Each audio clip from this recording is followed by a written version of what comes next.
Bonjour, bonsoir, salut de partout où vous êtes et à l'heure par lequel vous serez en train de regarder cette vidéo. Nous sommes dans une nouvelle session encore de l'émission Apprends-moi. Alors, Apprends-moi, c'est pour venir dans votre quotidien, afin que Christ puisse être présent dans votre quotidien. Des fois, on a tendance de les laisser à l'église, à les laisser peut-être aux réunions où on part pour prier, mais Christ doit être vivant dans notre quotidien. Alors, on est en train de parler sur un thème tellement important parce que tout le jour, on est confronté à la communication et une mauvaise communication engendre des émotions négatives dans une personne et ça peut engendrer ce qu'on appelle la colère. Alors, on est en train d'apprendre sur la colère. On a vu beaucoup de choses. Je vous conseille d'aller voir le vidéo sur le YouTube de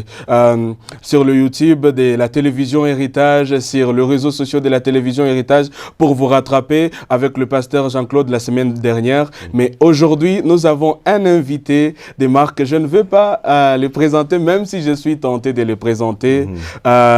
Bonsoir. Bonsoir, bonjour. Bonjour et salut, comme nos invités, allô. Ils peuvent nous trouver, oui, allô, de partout où vous êtes. Alors, on est heureux de vous avoir. Merci beaucoup.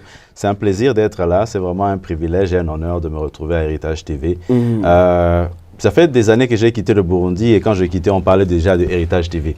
Donc, me retrouver ici, c'est quelque chose où je rends grâce à Dieu pour cela.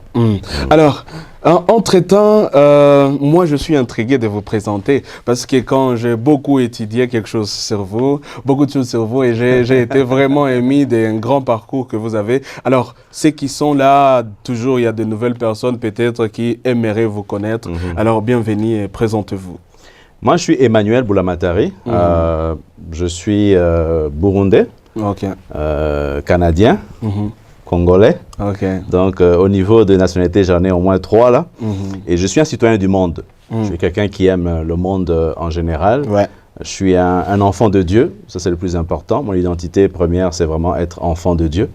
Je suis un père de 5 enfants. Je suis un mari comblé de Joël Muhoza. Et je suis aussi un ministre de Dieu à travers le ministère Family First Ministry. Nous vivons au Canada, dans la grande région de Montréal. Et comme profession, je travaille dans le monde communautaire. Donc, je travaille pour soutenir et aider les personnes vulnérables dans leurs besoins. Ok.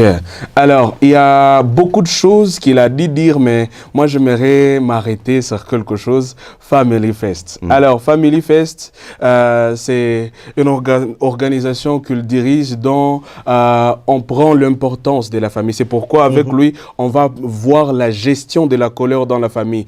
Ils veulent aider les gens à avoir l'équilibre dans leur famille parce que le diable combat beaucoup plus la famille et il veut le divorce partout. Alors, la colère peut être aussi parmi les causes de cela. Alors, aujourd'hui, avec lui, on va voir c'est quoi la colère selon la Bible dans la famille et aussi par rapport à ces versets bibliques qui disent ceci, qui va essayer de nous aider à comprendre beaucoup plus. C'est dans Éphésiens chapitre 6, verset 4, qui dit ceci, « Et vous, pères, n'irritez pas vos enfants, mais élevez-les en les corrigeant et en les instruisant selon les seigneurs. » Au-dessus, ça vient beaucoup de choses, mais j'aimerais qu'on puisse se focaliser là parce qu'aujourd'hui, on trouve des enfants en colère, des parents en colère contre des enfants, des mamans en colère contre leurs filles. Alors, ministre de Dieu, est-ce que vous pouvez nous éclaircir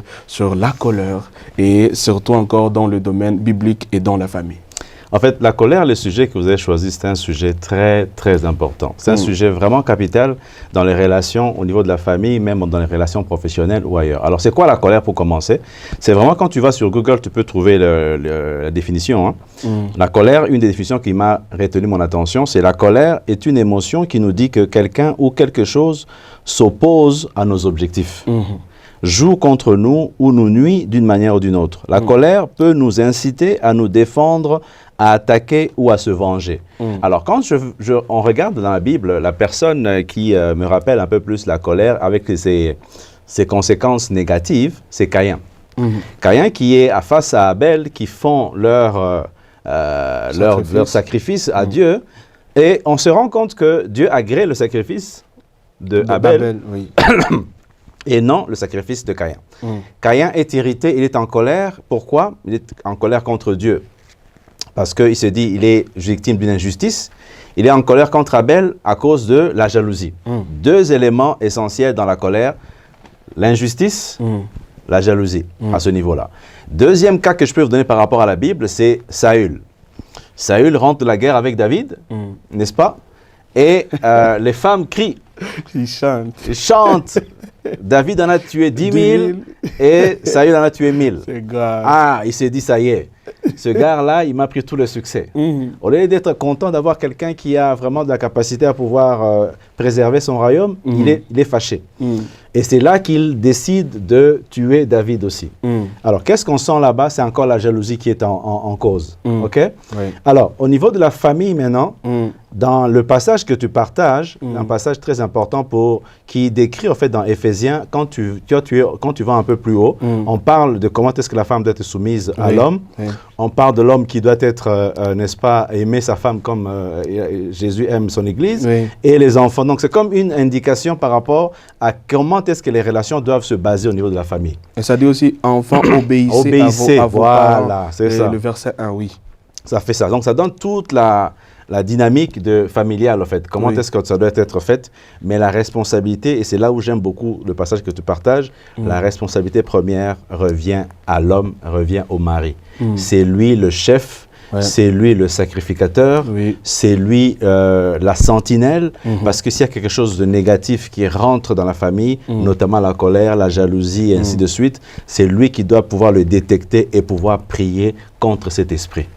Donc ça, de manière grosso modo, là, ce que je peux dire au niveau de la colère, c'est une émotion qui est gérable. La parole de Dieu nous dit aussi que même si vous êtes en colère, ne dormez pas sous la colère. C'est-à-dire que la colère, c'est une émotion qui peut venir naturellement parce qu'on est humain, mais il faut savoir comment la gérer. Je pense que c'est là où peut-être avec cette plateforme, cette émission, on pourra discuter de comment on pourra bien la gérer.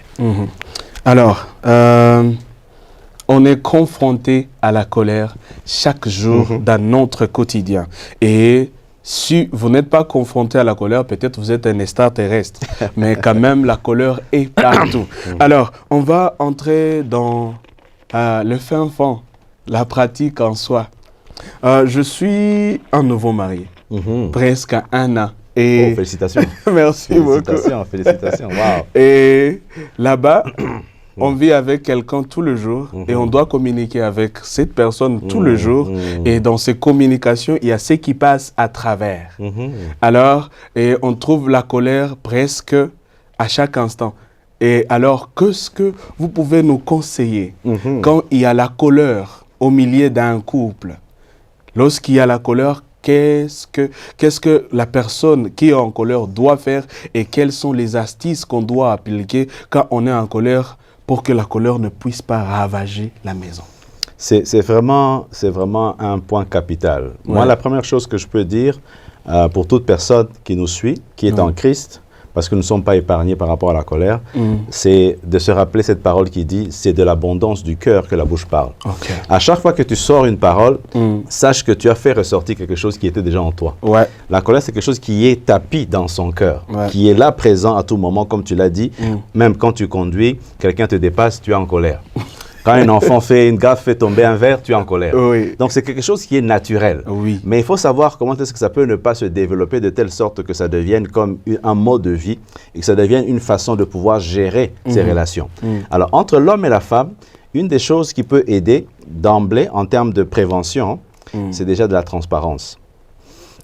Parce que la colère exprime le fait que je voulais aller à gauche, toi tu voulais aller à droite.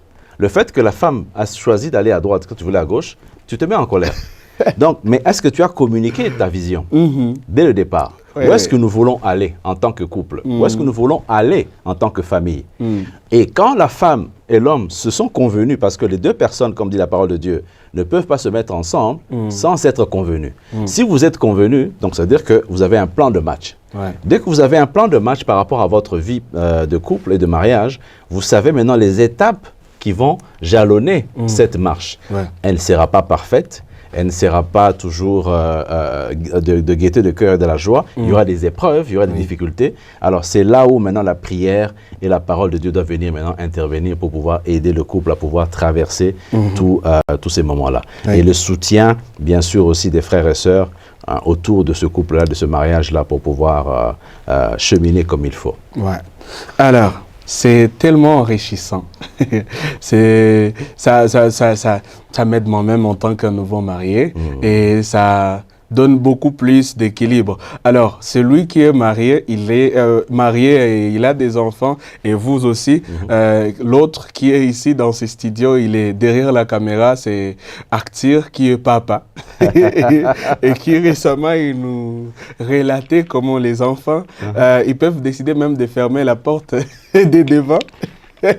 Et il dit à papa, il faut aller dans la porte de derrière, il faut passer par là. Alors, on se retrouve dans la famille et vous pouvez nous expliquer, surtout nous, le futur papa, des fois, on doit être confronté à être en colère par rapport au choix de nos enfants, par rapport à ce qu'ils veulent et contrairement de ce que nous, on voulait tracer dans leur vie. Alors, quand il y a cette colère-là, comme vous avez défini la colère, c'est des fois le fait que l'autre veut ceci et l'autre veut cela. Alors, en tant que parents, et ceux qui sont parents, ils sont en colère, et les enfants qui sont en colère, qu'est-ce que vous pouvez nous dire par rapport à cela?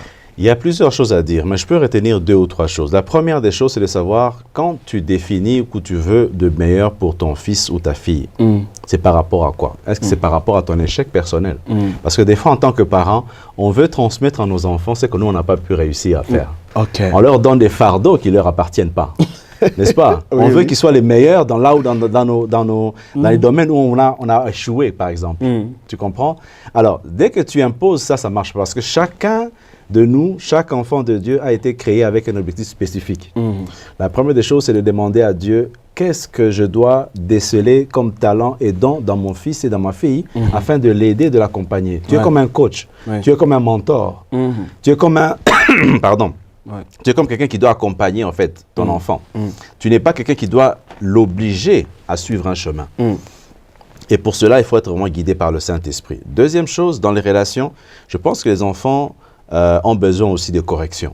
Mais la correction ne doit pas se faire dans la colère. On peut très bien corriger un enfant, comme dit la parole de Dieu, parce qu'il est passé outre les injonctions ou les directives du parent, mais sans que ce soit conduit par la colère. C'est-à-dire, tu peux réellement dire à l'enfant, écoute, je te punis par rapport à ça, et lui expliquer pourquoi tu l'as fait. Parce qu'il doit comprendre, l'enfant, le fils ou la fille, doit comprendre que c'est par amour que tu le fais. Même notre Père céleste, n'est-ce pas, a la colère. Il y a un aspect de la colère qu'on n'a pas évoqué ici. La colère de Dieu existe. Donc, on peut avoir la colère de Dieu. Il y a aussi la sainte colère. Jésus a eu la colère face à ce qui se passait dans le temple. N'est-ce pas? Paul a été en colère contre Pierre parce qu'il a vu, il était un peu hypocrite. Donc, il y a des colères qui sont justifiées. La colère n'est pas toujours négative, au fait, dans ce cas-là. Donc, il faut savoir réellement comment est-ce qu'on peut gérer, manager cela. Et la différence que je peux apporter par rapport à la colère qui est négative et positive. La colère positive, donc la sainte colère, comme on dit, c'est une colère qui est basée sur le respect des principes bibliques. C'est la colère qui est basée sur les intérêts des autres. Ce n'est pas mon intérêt que je veux défendre. C'est les intérêts des autres, c'est les intérêts du royaume. Et quand tu vois que les intérêts du royaume sont en danger, tu peux être en colère par rapport à ça. Donc, c'est comme ça que je peux dire. Donc, quand les intérêts de ta famille sont mis en danger, tu te mets en colère. Quand ton fils est malade, quand ta fille est malade, quand ton fils est conduit par de mauvaises influences, tu dois être en colère. Tu dois être en colère pour réclamer en fait une bonne destinée pour ton enfant. Tu dois prier, tu dois te mettre vraiment à genoux, en jeûne et à prière pour pouvoir réclamer en fait les bienfaits de Dieu dans sa vie. Donc ça, c'est une colère qui est justifiée en fait. Alors, en Afrique, heureusement que vous avez beaucoup voyagé. Et puis, ça, c'est beaucoup plus fréquent. En Afrique, on a tendance à idéaliser le parent. Et ils ne sont jamais en erreur. Et ils ne peuvent pas blesser, ils ne peuvent pas soit toucher ou faire du mal. Alors, il y a toujours cette anecdote qui dit ceci, que le parent nous raconte toujours des excellences de leur vie. Il a été premier de la classe, il a été... Alors, avec cette image, on a tendance à avoir une autre image. et on commence à se mettre sous pression et à ne pas vivre réellement ce qu'on est, mais à vouloir suivre le choix du Père, mais à contre-cœur. Alors, par rapport à cela, ça peut engendrer un jour quand on découvre que non, tout ce que je fais jusque-là, ça a été une erreur à cause d'une influence des parents. Alors, dans ces gens qui se retrouvent dans cette situation, au lieu qu'ils puissent tomber dans une colère dans le futur, qu'est-ce que vous pouvez les conseiller avant que nous puissions aller dans une autre question? D'emblée, en tant qu'enfant, face à ses parents, la parole de Dieu dit ceci: honore ton père et ta mère, afin que tu puisses vivre, n'est-ce pas, longtemps et heureux. C'est un verset qui est capital pour les relations entre père et fils. Et nos parents ne sont pas parfaits. Ça, il faut le savoir, c'est clair. Quand tu grandis, tu commences à comprendre que ton père n'est pas parfait, ta mère n'est pas parfaite. C'est une personne humaine qui a fait ses erreurs, qui a fait ses choix, qui ont sûrement eu des impacts sur toi. En grandissant dans la parole, en devenant mature, tu arrives à pardonner tes parents. Pardon. Tu arrives à pardonner tes parents. Tu arrives à comprendre qu'ils sont passés par des chemins peut-être qui ont été difficiles pour eux. Et tu les honores malgré tout.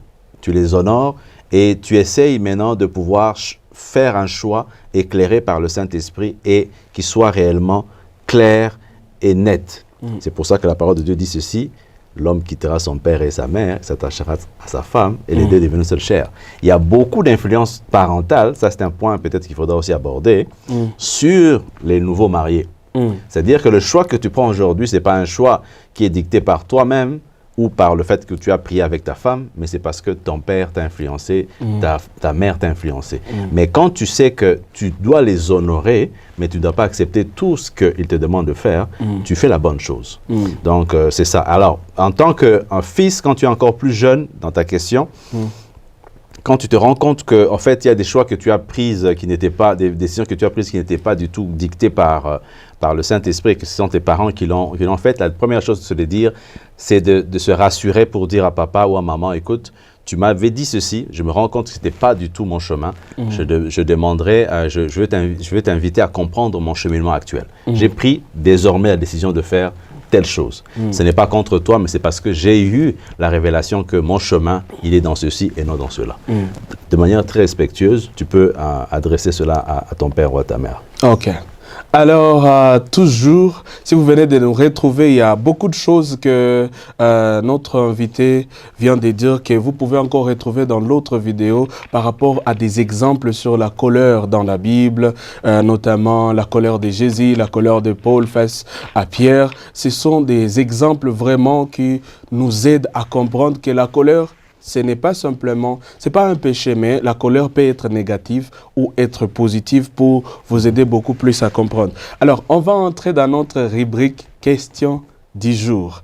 Alors, nos questions du jour vous aident à aller lire la Bible à la maison, à vous exercer à la lecture de la Bible. Ce n'est pas simplement des questions de jeu, mais nous voulons que vous puissiez avoir la culture de lire la Bible chaque jour à la maison. Même s'il n'y a pas de questions, lisez la Bible. Peut-être quand on sera en train de poser cette question, vous aurez déjà la réponse en avance. Alors, notre question est celle-ci. Quelle est la personne la plus âgée de la Bible?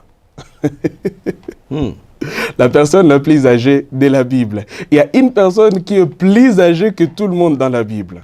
Alors, voici la section A, Adam. Et la section B, Enoch. La section 3, Noé.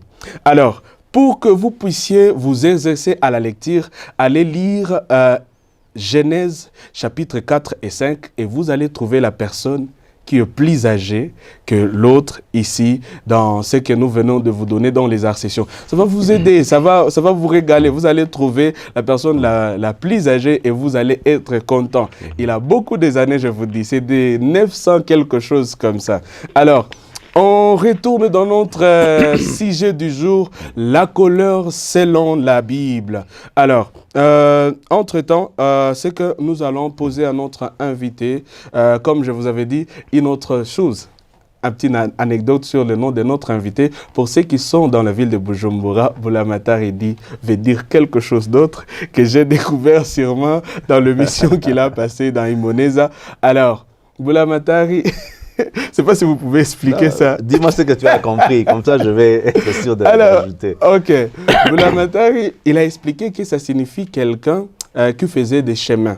Et dans les temps, les gens qui faisaient des chemins, ils faisaient des chemins avec des pierres. Alors, celui-là qui faisait les chemins avec les pierres, on l'appelait Bulamatari. Mais ici au Burundi, le Bulamatari, c'est une autre chose. C'est un gouverneur, je crois. Oui, alors, c'est pas un gouverneur du Burundi, s'il vous plaît.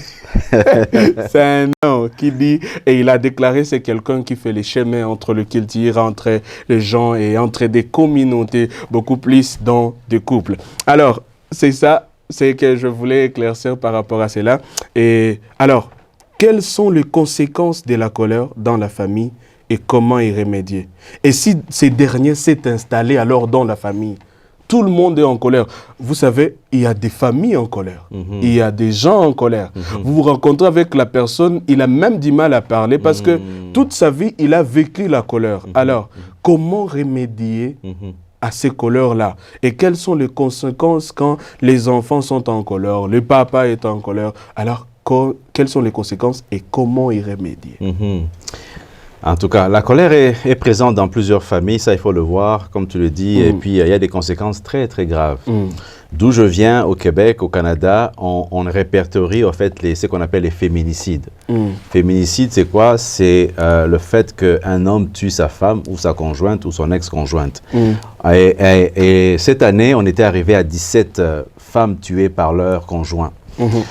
Et souvent, ça se passe quand il y a divorce. C'est des situations qui ont été mal gérées par le divorce et l'homme se rend compte qu'il n'a plus d'autre choix, il se laisse aller par la colère et souvent décide de tuer son ex-épouse et peut-être des fois des enfants. C'est ce qu'on appelle les drames familiaux. Alors je ne sais pas si au Burundi ou dans la sous-région ce genre de choses se passent. Je suis sûr que ça se passe, mais ce n'est pas médiatisé peut-être ou ce n'est pas répertorié. Alors la colère a des conséquences très graves parce que même les enfants qui naissent dans ce genre de situation d'injustice et de jalousie amènent beaucoup d'amertume et de frustration.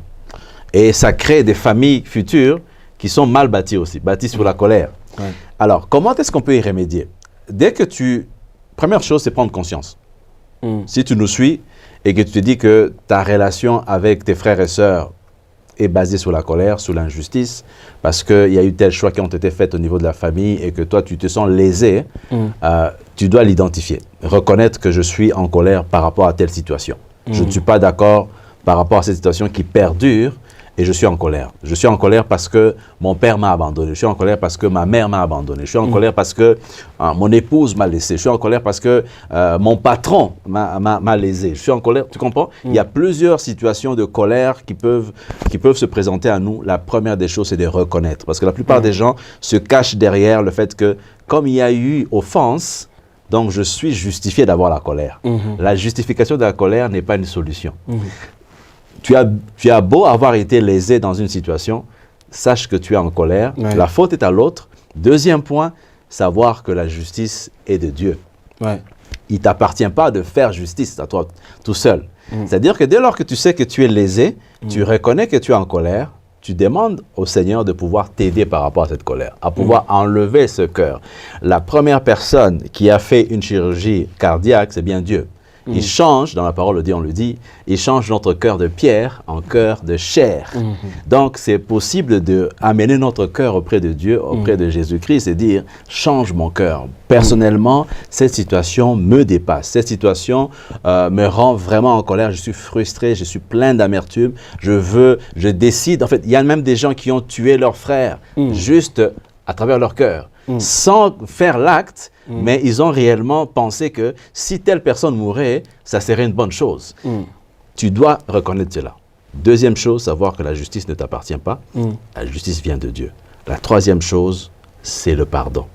D'accepter de pardonner. C'est la chose qui est la plus difficile à faire, mais qui est la plus recommandée. Même dans la prière de notre Père, c'est bien spécifié.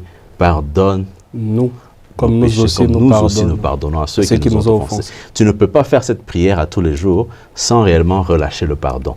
Et le pardon est essentiel dans le sens où les gens pensent que quand ils retiennent quelque chose dans leur cœur, moi je dis souvent ça, c'est comme si tu prenais du poison et tu penses que l'autre va mourir. Donc, dans ta colère, tu prends du poison, tu prends de l'amertume et tu penses que la personne qui t'a offensé va mourir. Non, c'est toi qui meurs. Parce que ça a des conséquences, en parlant des conséquences aussi physiques. Oui. Il y a des gens, et ça tu peux le voir dans des témoignages, des gens qui ont été délivrés de cancer ou des maladies cardiaques parce qu'ils ont pardonné. Sans le pardon, tu peux être malade physiquement. Ouais. Et psychologiquement. Psychologiquement. Ouais. La dépression, l'anxiété, les crises, différentes crises psychologiques, c'est relié à ça.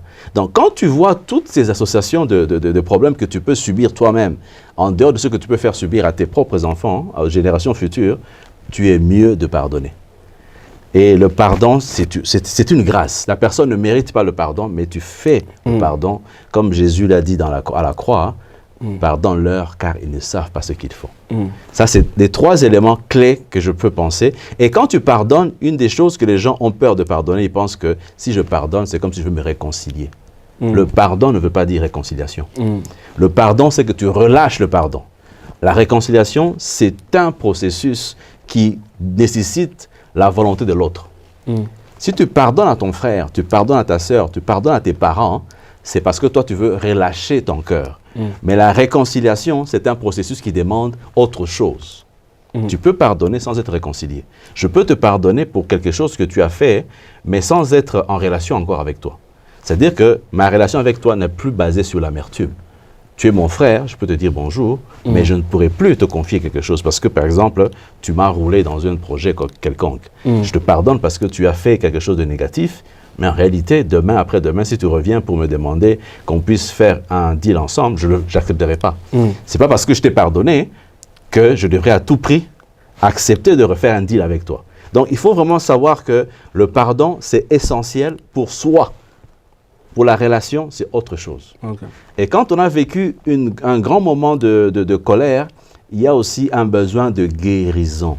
Il faut passer par le processus de guérison et c'est là où tu dois rencontrer une personne mature spirituellement avec qui tu veux partager et prier afin de pouvoir ressortir vraiment la colère. Donc, je me résume, c'est l'identifier, le reconnaître, savoir que même si tu as été lésé, ce n'est pas à toi de rendre justice, c'est Dieu qui rend justice. David le fait aussi quand il fait ses psaumes. Vous entendez très bien qu'il profère même des pires choses à ses ennemis, mais arrivé devant Saül, il ne le tue pas. Ouais. Pourquoi? Parce qu'il a déversé son cœur. Troisième chose, c'est pardonner. Quatrième chose, c'est guérison. Et dans la mesure du possible, quand c'est un couple, c'est clair que nous remettons, nous privilégions la réconciliation. Et ça, c'est un processus que Dieu seul peut faire à travers ces hommes de Dieu et ces servantes de Dieu.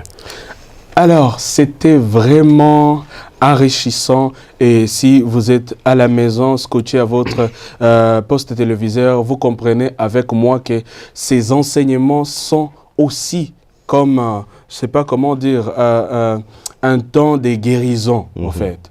Un temps de guérison que vous êtes en train de connaître, de comprendre, ah, telle chose que j'ai toujours fait, une personne m'a blessé, je l'ai pardonné, je l'ai encore ramené dans ma vie, il m'a encore... Alors, on dit, on te conseille, comme il a dit notre invité, le ministre Emmanuel, que vous pouvez pardonner et vous protéger après. Que vous ne puissiez pas comprendre ça mal. Il faut se protéger après. Si c'est une bonne personne à continuer avec elle dans une relation, il faut continuer. Mais si c'est une mauvaise personne qui risque encore de vous rouler et vous blesser, il faut vous protéger. Alors, on va donner 2 minutes au ministre Emmanuel pour prier pour vous. Si vous êtes blessé, si vous avez des problèmes, vous pouvez simplement toucher votre cœur et dire à Dieu, aujourd'hui, j'aimerais que tu puisses me guérir de la colère et j'aimerais beaucoup plus m'exprimer au lieu de garder des choses en moi et qu'emmagasiner la colère chaque jour. Amen. On va prier et je demanderai à chaque personne d'être dans un état d'esprit de foi.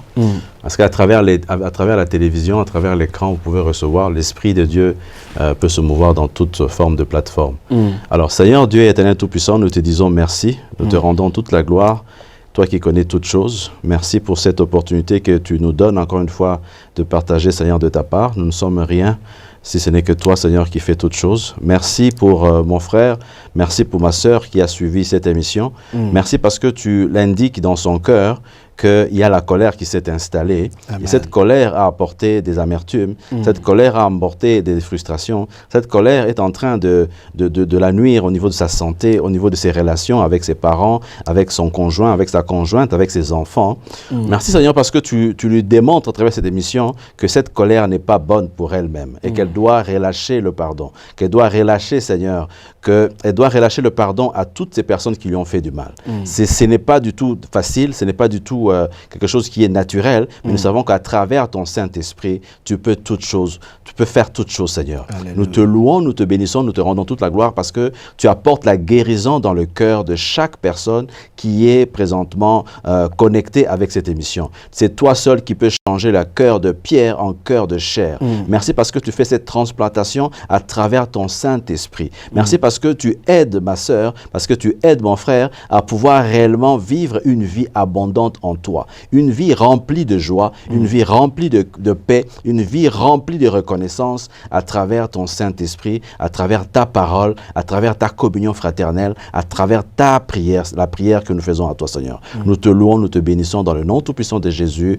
Amen. Amen. Alors, nous sommes à la fin de notre émission. Ça a été un plaisir de vous avoir sur ce plateau de l'émission Apprends-moi. Alors, à vous qui aimez suivre cette émission, alors on vous dit à mercredi prochain à 19h30. Nous nous retrouverons encore avec une nouvelle émission, avec un bon thème pour nourrir votre vie au quotidien. Merci et bonne suite des programmes. Bonsoir.